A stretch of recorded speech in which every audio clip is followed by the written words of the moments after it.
Kaprodi MMUKI, strategi mitigasi risiko jadi kunci di tengah kemitraan Indonesia-Inggris. Jakarta, pertemuan strategis antara pejabat tinggi Indonesia dan Inggris, termasuk Menteri Koordinator Bidang Perekonomian Airlangga Hartarto, Presiden Prabowo Subianto, dan Perdana Menteri Inggris Keir Starmer, membuka babak baru kerja sama ekonomi bilateral. Dalam konteks ini, Dr. M.L. Denny Tuwu, Kaprodi Magister Manajemen Universitas Kristen Indonesia, MMUKI, menyoroti pentingnya pendekatan manajemen risiko sebagai kunci keberhasilan implementasi kerja sama tersebut.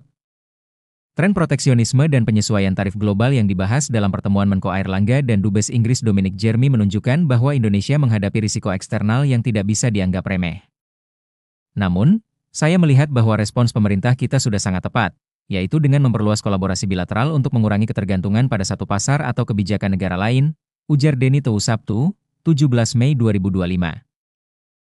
Terkait pembentukan Indonesia-UK Economic Growth Partnership, EGP, yang diumumkan dalam peringatan 75 tahun hubungan diplomatik kedua negara.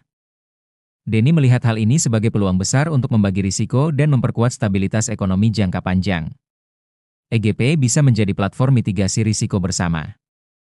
Tidak hanya memperluas akses pasar, tetapi juga meningkatkan daya tahan ekonomi kita terhadap gejolak global, tambahnya.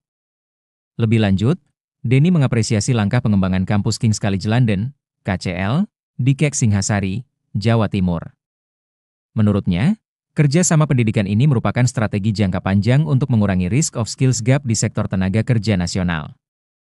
Kehadiran KCL di Indonesia akan memperkuat kompetensi SDM kita, sekaligus mempercepat transformasi digital dan inovasi di sektor pendidikan tinggi, jelasnya.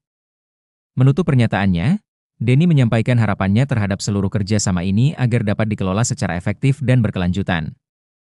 Kerja sama strategis lintas sektor seperti ini harus dijalankan dengan prinsip tata kelola yang baik dan evaluasi berkala.